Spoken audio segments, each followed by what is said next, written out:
The morning two lost twin girls wandered into Bracken Good Ferry. Lord, girls. The first What are you man to doing open out his here? door to them was their father.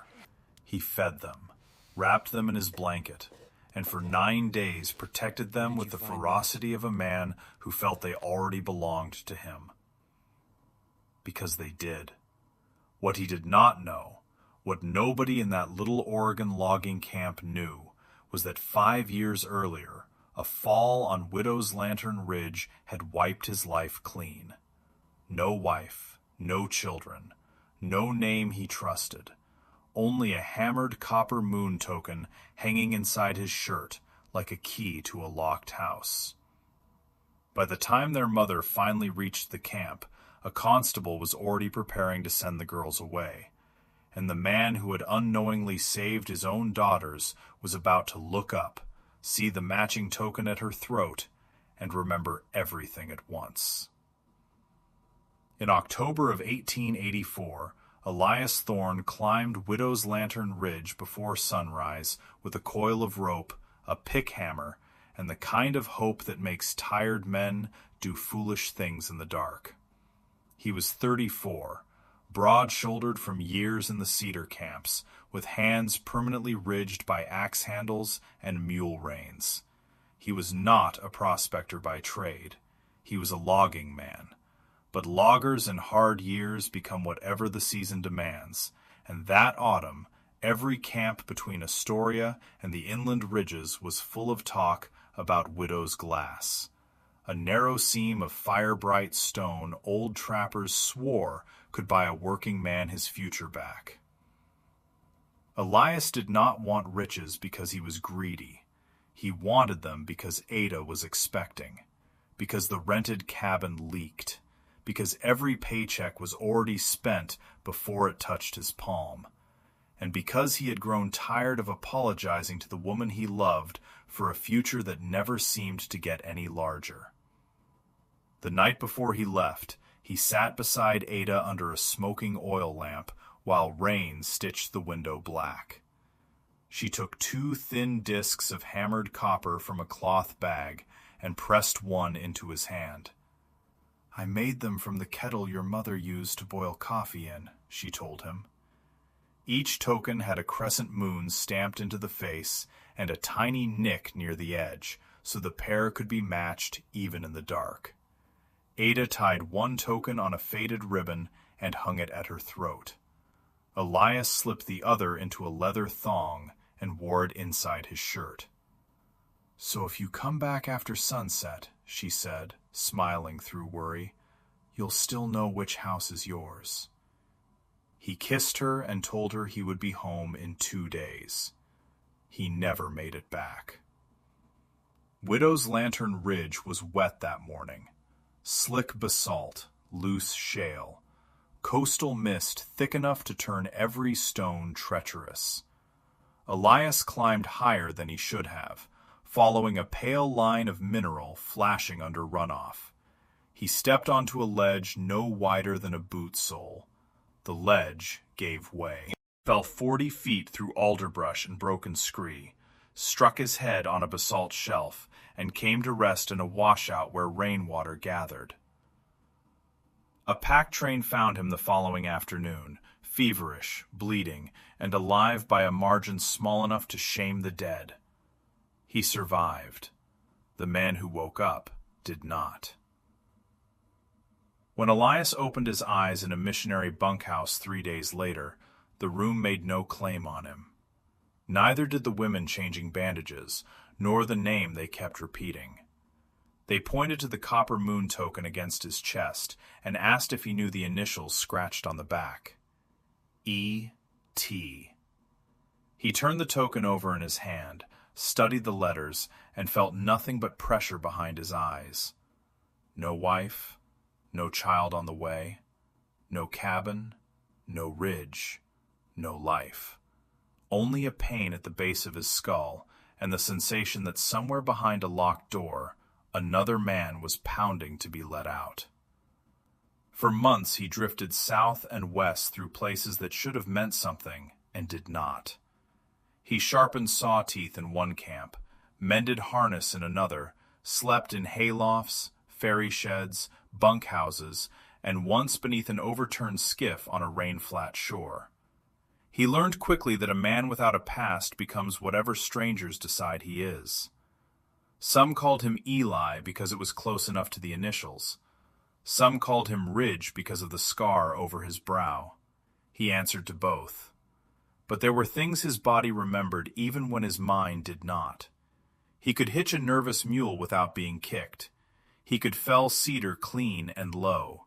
He could split kindling one-handed in the dark, and sometimes, without knowing why, he would stop when he heard little girls laughing far off, and feel a hurt so immediate it seemed to come from a wound no doctor had seen. Back in Astoria, Ada Thorne waited through the first week, then the second, then the third. At first the campmen told her weather kept people longer than planned. Then they told her maybe he had found the seam and gone farther inland. Then their eyes began to move away from hers when she asked questions. The pack driver who finally admitted finding a man below Widow's Lantern could tell her only this. The injured fellow had been taken alive to a mission house upriver, and by the time anyone asked after him again, he had already gone. Ada was 6 months pregnant when hope changed shape from certainty into labor. She gave birth in January to twin girls with lungs so fierce the midwife laughed through exhaustion and said the cabin sounded like two crows fighting inside a chimney. Ada named them Ruth and Wren. Ruth came into the world angry and stayed that way whenever hunger or cold tried her patience. Wren blinked first, watched first, and reached for things as though the world needed to prove itself before she trusted it. Ada raised them on laundry work, mending, berry preserves in season, and whatever mercy the neighbors could spare without going hungry themselves. But she did not stop looking. Every spring, when roads opened, she asked ferrymen, storekeepers, preachers, deckhands, mule drivers, timber cruisers, anyone who might have seen a scar-browed man carrying a copper moon token. Most shook their heads. A few thought maybe. None brought him home. 4 years passed that way, not quickly, but brutally. One bill, one fever, one patched hem at a time. Then in the spring of 1889, on a wagon journey east to stay briefly with Ada's sister, the river went mean. The road above the ferry turned to mud, teams backed up, men shouted, a mule screamed after slipping in the harness. Rain came sideways. For one sickening minute, every adult in the line was looking at the broken wagon tongue in the ditch instead of the children. When Ada turned back, Ruth and Wren were gone. At first people said they could not have gone far. Then they said someone had surely taken them in. Then the hours lengthened, daylight thinned, and every reassurance began sounding like a prayer nobody expected God to answer. Ada searched the road ditches, the ferry bank, the blackberry tangles, the alder breaks, the neighboring farms, the church sheds, the freight wagons, the river landing, and the muddy yards of strangers who looked offended before they looked sympathetic. By the third day, her voice was ragged from calling their names. By the second week, she was following rumors instead of tracks. Twin girls near a fish cannery. Twin girls beneath a chapel porch. Twin girls riding west with peddlers. Twin girls outside a mill town in the fog. That last rumor sent her toward Bracken Ferry, a raw little settlement of sawdust streets, cedar smoke, wet horses, and cabins patched with tar paper and scrap plank. Elias had been living there for 8 months. He had a one-room shack at the edge of camp near the skids, a cook stove that smoked when the wind turned, a narrow bed, 2 shelves, a wash basin, and a cedar box for nails, twine, whetstones, and the few objects that had survived his wandering. The copper moon token lived on his chest. Everything else he owned could have been replaced for $5. On a fog-heavy dawn in late May, he stepped outside with an armload of split fur and saw two small girls sitting on an overturned skiff by the mud bank, as if the morning had set them there for him to find. One had mud to the knee and a torn hem. The other clutched half a rag doll by its stitched body. They were not crying anymore. That was the worst part. Children who have gone beyond crying look like they have already started leaving. Elias set down the wood. The Boulder twin stood first.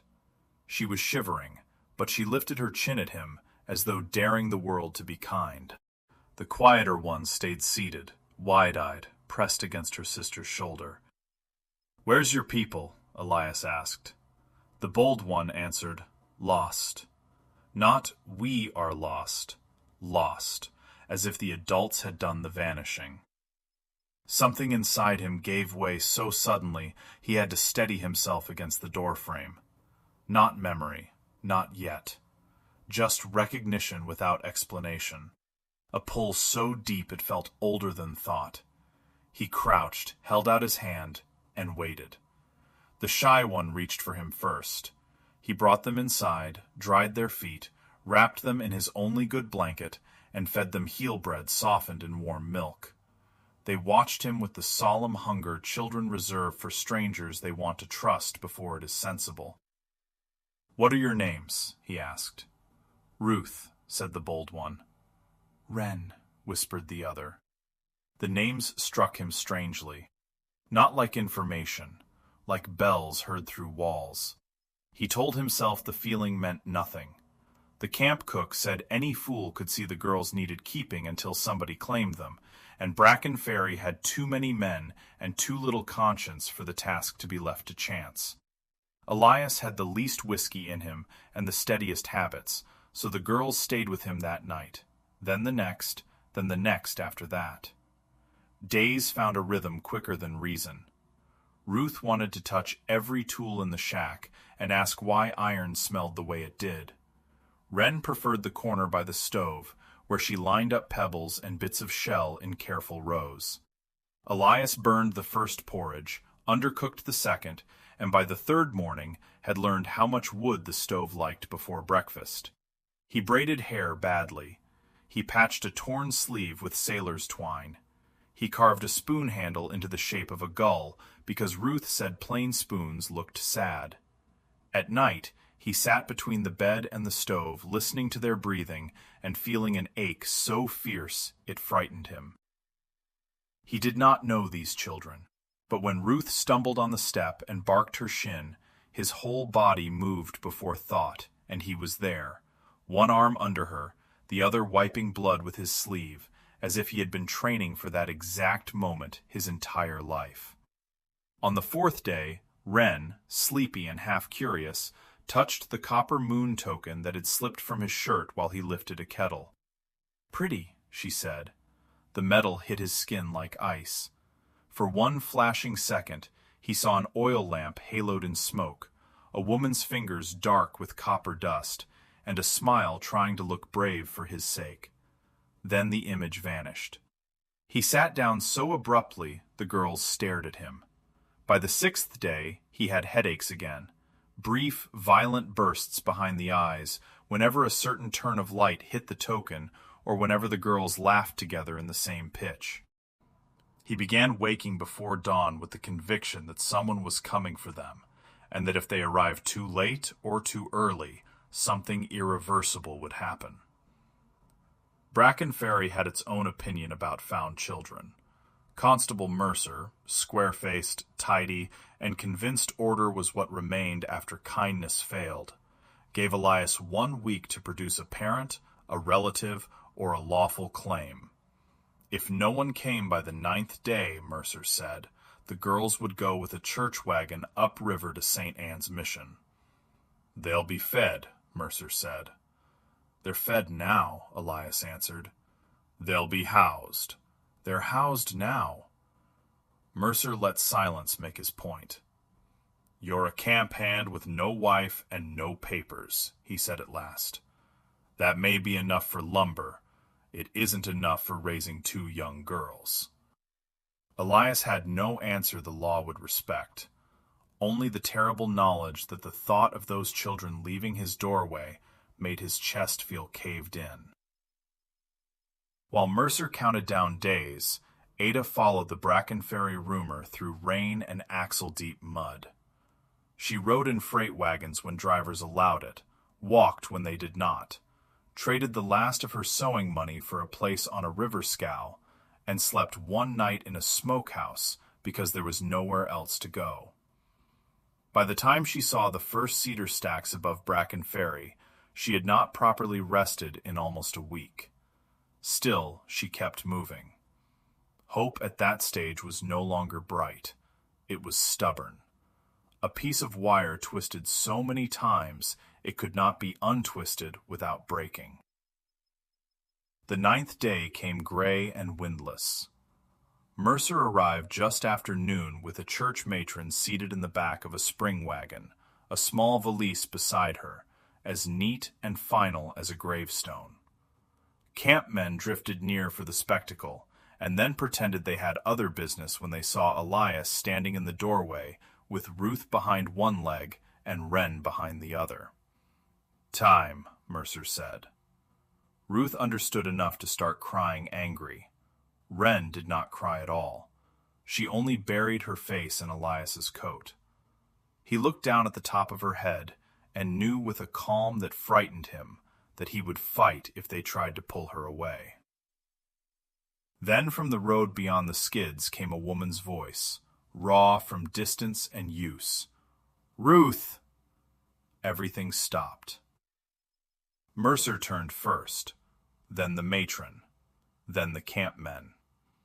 Ada Thorne was standing in the road, splashed to the knees with mud, hat gone, hair half fallen from its pins, one hand braced against the wagon rail as though sheer will had been the only thing keeping her upright for the last mile. "Wren!" she cried, and the second name broke whatever thin discipline remained in the girls. They ran, past Mercer, past the wagon, straight into her. Ada dropped to her knees in the road and gathered both daughters with the desperate force of a woman reassembling her own body after years of being torn apart in stages. Elias watched from the doorway, unable to breathe. The girl's face is against her shoulder, the sound of her voice, the shape of her grief. And then, when she lifted her head, the copper moon token at her throat. Same crescent stamp, same tiny nick near the edge, same ribbon darkened with time. The world split open. He saw the oil lamp, rain on the window, Ada smiling and trying not to show fear, his own hand tying the leather thong, his own voice promising 2 days, the ridge, the fall, the blank years afterward. And with brutal, impossible speed, he understood the rest. Ada had been pregnant. These girls were his. Ruth had his stubborn chin. Wren had Ada's eyes.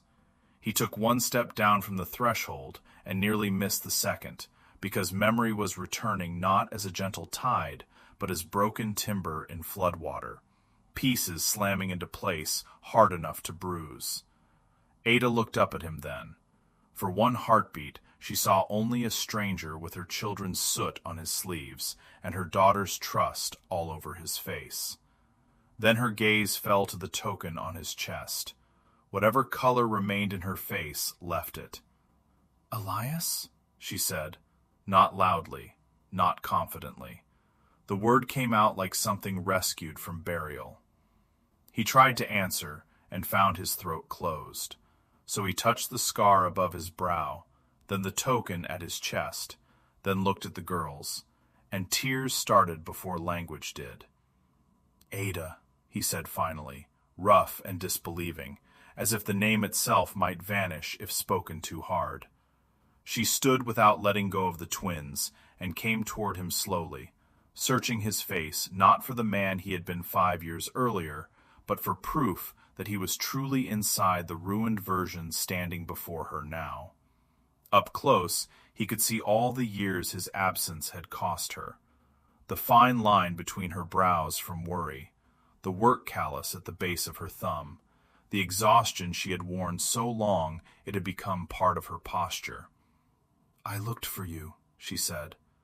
"I know," he answered, though he knew it only because the truth of it was written everywhere on her.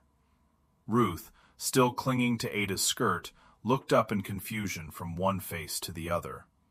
Wren took hold of Elias's hand again, as if she had already reached the conclusion the adults were still struggling to pronounce.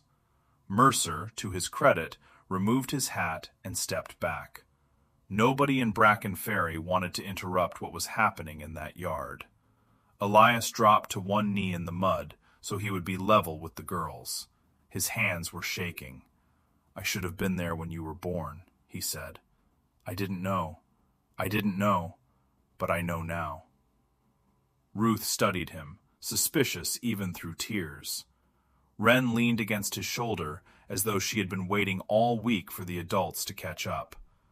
Ada made the choice first. Not to forgive the years, that would take longer and deeper work than a single afternoon could hold, but to recognize the miracle standing in front of her before fear could talk her out of it. She put one hand against Elias's face.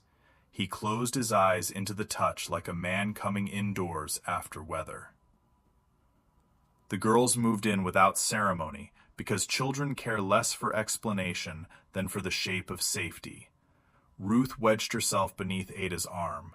Wren climbed half into Elias's lap. And there in the mud beside the road, with the church wagon waiting empty and the whole damp camp pretending not to stare, the four of them leaned together around the hole fate had spent 5 years cutting in their lives. That evening, Ada and the girls stayed in the shack at the edge of Bracken Ferry, because no road worth traveling remained before dark, and because leaving immediately felt too much like tempting a story that had already tested them enough. Elias lit the stove. Ada washed the girls' faces. Ruth announced she was hungry twice in 10 minutes. Wren fell asleep sitting up and had to be carried to the bed. The ordinary work of family returned before the grand words did. That was how Elias knew the thing was real. Not because memory had come back in full. It had not. Parts were still missing, or dim, or painful to reach toward. But his hands remembered where to put another log when the room cooled. Ada knew without looking where his spare cups were kept. The girls argued over which side of the blanket was softer. A house does not become whole again by speech alone. It becomes whole when people begin using it that way. Near dusk they sat outside on the step because the rain had finally cleared and the river, for the first time in days, carried light instead of weather. Ruth held one of Elias's fingers. Wren leaned against Ada's knee. The 2 copper moon tokens caught the last amber of evening and flashed like they had been waiting all this time for enough daylight to finish their work. Elias looked at Ada, then at the girls, and understood something he had not known even before the fall. Memory is not the only thing that makes a man belong to a family. Sometimes love gets there first. Sometimes care arrives before explanation. Sometimes the heart recognizes home while the mind is still miles away. He had lost 5 years. Ada had borne 5 impossible ones. The girls had come into the world without his hands there to receive them. None of that could be unwritten, but the road had failed to keep them apart forever. When night settled over Bracken Ferry and the mill noises faded one by one, the family went inside together. Outside, the camp returned to its ordinary roughness. Wet planks, cooling ash, river mist, the mutter of men finishing late chores. Inside, 4 people who had been broken apart by distance, weather, memory, and time learned the shape of one another again by lamplight. And before the flame was turned low, with Ada beside him and the girls breathing softly under the blanket he had first used to shelter strangers, Elias held the copper moon token between finger and thumb, and understood at last what Ada had meant years earlier. A man may forget the road, he may forget the ridge, he may even forget his own face in the mirror. But somewhere, if love has marked him deeply enough, home keeps remembering for him.